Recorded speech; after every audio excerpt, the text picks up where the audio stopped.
Hi, I'm going to try to do this really super quick. I am doing kombucha. This is a cup of sugar, putting it in a glass container. I have tea that I brewed earlier. This is green tea, organic green tea, and I'm just going to pour that in there. It's a little warm.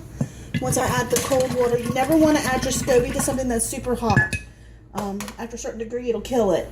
And then I'm going to put a little water in there. I'm going to cool it down real good. It was already pretty tepid anyways. You can see the condensation, it's a little hot. This is my SCOBY. This is green tea.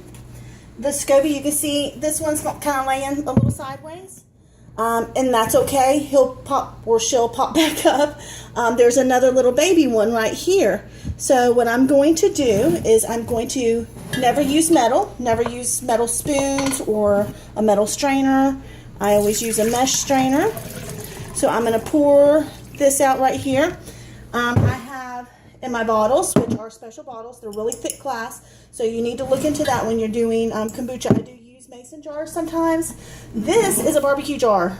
I recycled things. It's really thick glass. I've been watching it. It's really good. So anyways, you just want to pour that. This is your F2, which is your second fermentation. Just pour that right into there after you've strained it. Only fill it to about right there because it's going to get gases in there and it's going to get carbonated. And you want to screw your lid on really tight. Now this one I've done this is the green tea. There's a little lime juice in there, fresh squeezed lime juice. There's apple. I take the peel off of anything that's not organic. And there's some ginger in there. So these are going to be really super tasty and good for you. So anyways, with this, I need 2 cups of starter, which is what I just got out of my jar right here that's been brewing for 7 days. So I'm going to go ahead and pour that in there. So I have a cup of sugar in here. My tea, like if you live in the South, you know what making a gallon of tea is. Cup of sugar. Well, some people put more, but I put a cup of sugar and then just some water. It's like making a gallon of tea, but you want to make sure that you have 2 cups of this in there. Then you're going to put your SCOBY back in there. And a lot of times I just reuse my jar, and that's perfectly wonderful. And I'm going to take my SCOBY. And as you see, it's attached. Every week it'll grow a new one. Every 7 days. Now, as you can see, this SCOBY here has like a big dark spot in it. That is not mold. It's just the natural growth and the yeast and stuff like that. And after a while, it'll all come together better. After that, and I'm sorry, this is such a quick video, but I ran out of time the other day and it wouldn't let me load.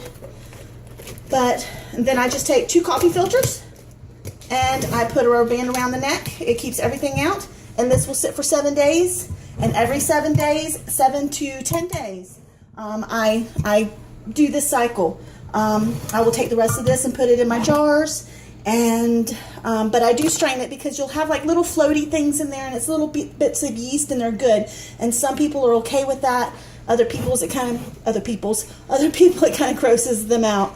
But that's just a quick run through of how I go about setting up my new kombucha, kind of the cycle of things and how it works. Also, there's this one here I'm going to try. It is cucumber and ginger, so I'm going to try that. Somebody told me that was good with the green tea the other day, so I haven't tried that yet, but I'll let you know how it turns out. So I hope this was informative. Thank you. Bye-bye.